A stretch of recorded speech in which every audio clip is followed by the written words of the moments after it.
আসসালামু আলাইকুম। আমি ব্যারিস্টার আতিকুর রহমান, সুপ্রিম কোর্টের আপিল বিভাগের একজন আইনজীবী।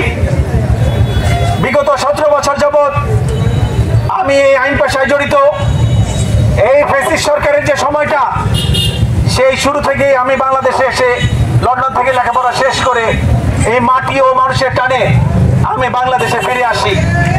আমার ভাগ্যের কি নির্মম পরিহাস যে রাজনীতি করবো বলে আমি বাংলাদেশে ফেরত এসেছিলাম, এসে দেখলাম এই বাংলার রাজনীতি আস্তে আস্তে আস্তে আস্তে ধ্বংসের দিকে চলে যাচ্ছে। একটা সময় শুধু রাজনীতি ধ্বংস হয় নাই, এই দেশের মানুষ গুম হয়েছে, খুন হয়েছে, নিঃস্ব হয়েছে। আমাদের যে সাংবিধানিক প্রতিষ্ঠানগুলো ছিল, যেখানে আমরা প্র্যাকটিস করি, মহামান্য সুপ্রিম কোর্ট, হাইকোর্ট, নির্বাচন কমিশন, সচিবালয়, নির্বাচন ব্যবস্থা সহ সব ভেঙে চুরে তছতছ করে দেয়। আমাদের শিক্ষা ব্যবস্থাকে, যে শিক্ষা আমার ব্যক্তিগত জীবন নয়, শুধু আমাদের যে এই জাতির মেরুদণ্ড, সেই শিক্ষা ব্যবস্থাকে এই সরকার কিন্তু ভেঙে চুরমার করে দিয়েছে। এই 17 বছর সময়কাল আমি হোসেনপুর সহ কিশোরগঞ্জ সহ 13 থানার মানুষের যারা এই আন্দোলন সংগ্রামের পরে যারা জেল জুলুমের শিকার হয়েছে, আমি সকলকেই বিনা পয়সায় আমার নিজ খরচে সকলকে আমি জামিন করিয়েছি।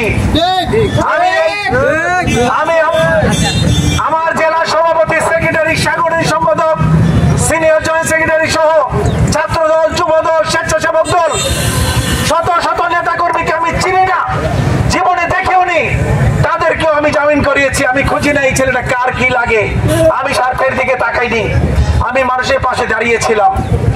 আল্লাহর অশেষ রহমত, 17 বছর পরে হলেও এই ফ্যাসিস্ট সরকার এই ছাত্র আন্দোলনের মুখে বাংলাদেশ থেকে বিতাড়িত হয়েছে, পালিয়ে যেতে বাধ্য হয়েছে। কি কষ্টের কথা!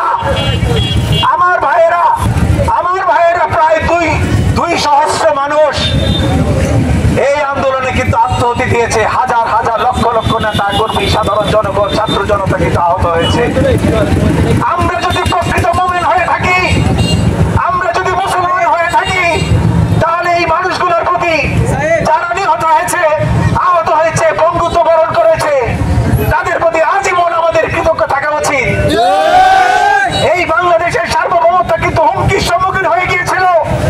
আপনি জানেন, এই পার্শ্ববর্তী দেশের আগ্রাসন এর কারণে আমাদের কিন্তু জাতির অস্তিত্বই কিন্তু হুমকির সম্মুখীন হয়েছিল। আজকে আমার দেশের পুলিশ বাহিনী, র্যাব, এই যৌথ বাহিনী বলেন, পিডিআর বলেন, পুলিশ বলেন, আর্মি বলেন, আর্মির একটা একাংশ বলেন, আমি আর্মিকে কিন্তু দোষারোপ করতে চাই না। আর্মির থেকে ডেপুটেশনে এসে এই আর্মি অফিসাররা আমাদের দেশের এই জনগণের টাকায়, ট্যাক্সের টাকায় তাদের র্যাঙ্ক লাগে। Lieutenant general, colonel, major general, brigadier, major, captain, lieutenant সহ এই পদবিগুলো কোথেকে আসে? জনগণের টাকায় আসে। আপনার কাঁধে যে বল্টুগুলো লাগছে, যে র্যাঙ্ক দিয়ে আপনি অহংকার করেন, ব্যক্তিত্ব নিয়ে হেঁটে যান, এই টাকাগুলোর মালিক কে? এই জনগণ। আমরা পাই করে প্রতিটা প্রোডাক্টে, একটা কলা কিনলে, একটা বিস্কিট কিনলে, একটা রুটি কিনলে আমরা 10 পাই, 20 পাই, 30 পাই দিয়ে ওদের বেতনে সংস্থান করি।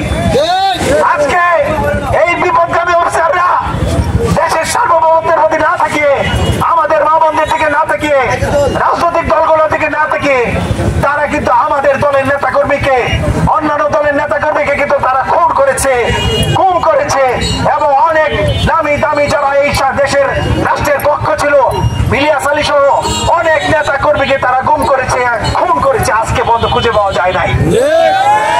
এই গণতন্ত্রের ধারা যদি চালু রাখতে হয়, তাহলে বেগম খালেদা জিয়া, জনাব তারেক রহমান সাহেবের যে 31 দফা, এই দফা কিন্তু যে আওয়ামী লীগ ধ্বংস করেছে, 74-এ যেভাবে, 71-এর পরে, 72-এ, 74-এ তারা রক্ষী বাহিনী দিয়ে যেভাবে বাংলাদেশকে ধ্বংস করেছিল, এইবার পুলিশকে দিয়ে, র্যাবকে দিয়ে কিন্তু তারা বাংলাদেশকে ধ্বংস করেছে। এই 31 দফা, এই যে সিস্টেম নষ্ট করে